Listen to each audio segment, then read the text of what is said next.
Ida-Viru ettevõtluskeskus kuulutab välja konkursi Ida-Virumaa aasta ettevõtted 2017. Juba 5. oktoobril pärjatakse Mäetaguse mõisas aasta parimad Ida-Virumaa ettevõtjad. Sina otsustad, kes on tiitli väärilised kandidaadid. Aita leida ja tunnustada aasta äritegu, aasta eurorahade rakendaja, aasta väikeettevõte, aasta turismiettevõte, aasta uustulnuk, aasta ettevõtjate sõber ja aasta noorte ettevõtlik tegu. Kandidaate võivad esitada kõik eraisikud, asutused, ettevõtted, kodanikuühendused ja omavalitsused. Tähelepanu!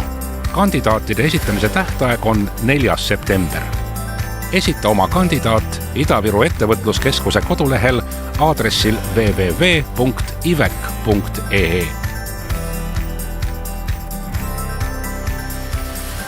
Audio Jungle.